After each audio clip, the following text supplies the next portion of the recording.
Hello and welcome to my channel Code with Vinay.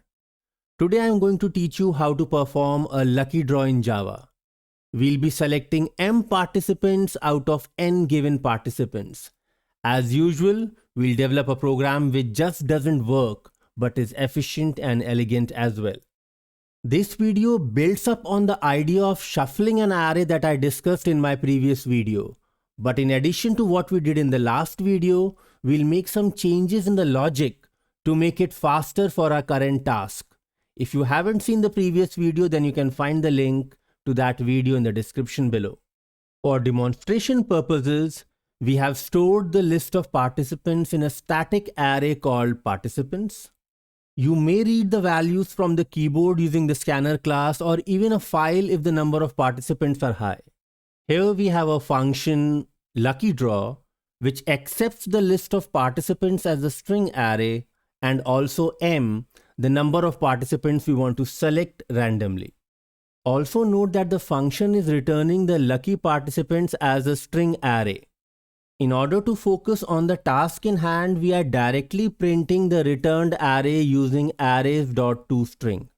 Note that the class array is in the utils package and therefore we must import the java.util package in order to use arrays.toString. For the purpose of this demo, I am calling the lucky draw method, that is over here, with the participants list and the number of lucky draws as m is equal to 3 as an argument. Let's begin with the coding of the actual logic. We'll create an array winners to store our winners. So we'll say winners is equal to new string and the length of this array will be m. And towards the end of this function, we'll return this list of winners. So we'll say return winners. In order to reduce typing, I'll create a variable called n in which I'll store the number of participants, that is participants dot length.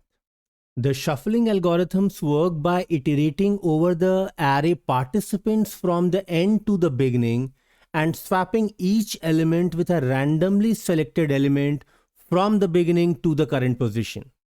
Let us code this now. First, we'll write the regular code that we already discussed in the last video, and then we'll perform our optimization.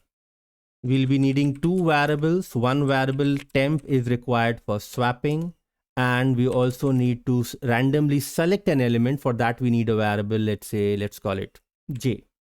Next, we need a reverse loop. For that, we'll say int I is equal to n minus 1 because that is the last element. And for the time being, we'll run the loop till the beginning, that is I more than 0, and that will be followed by I minus minus. Next, we need a random number between 0 and I, and for that we'll say j is equal to int math.random into I plus 1. The next step is to swap these values, that is the value at the participant of j with the participant of I, and for that we'll use our temporary variable temp. We'll say temp is equal to participants of I. Then we'll say that participants of I is equal to participants of j. And finally, we'll complete the swapping operation by saying participants of j is equal to m. Now let us talk about the optimization. Right now what is happening is that we are shuffling or randomizing the entire array. But in reality, we only need to randomize m elements.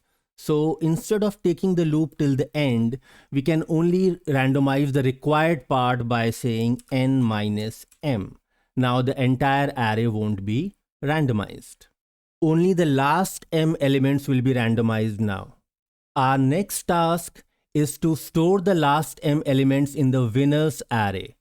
Now we can populate our winners array by using a separate loop, but we can also do it in the same loop as well. So what we'll do is we'll populate the winners array in the same loop. So I'll take one more counter variable for that. I'll say C is equal to 0 initially. And then over here, I'll say winners of C++ is equal to participants of I. Now we are trying to extract the last m elements, but here the loop is going from n minus 1 to n minus m, which is one less than the required time. So we'll say minus 1 over here. Then I'll reformat the code.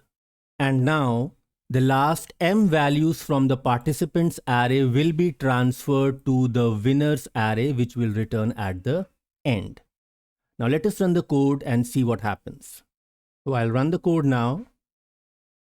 So on first execution, we are getting Dhruv, Maya and Arav. Let's run the code once more. And on the next execution, we are getting Raj, Avi and Siddhi. And let's run it once more to be sure. And this time we are getting Siddhi, Ishan and Raj. That means our code is working. Now, in case you are thinking that you could achieve the same result by simply selecting the random names without swapping, then you must know that in that case, the same participants may be selected multiple times, which is not at all a good idea in case of a lucky draw. And that's it. You now know how to perform a lucky draw in Java using the Fisher-Yates algorithm. I hope you found this tutorial helpful. See you in the next video. Till then, happy coding. Your feedback is valuable to me. I want to make sure that my videos are clear and helpful.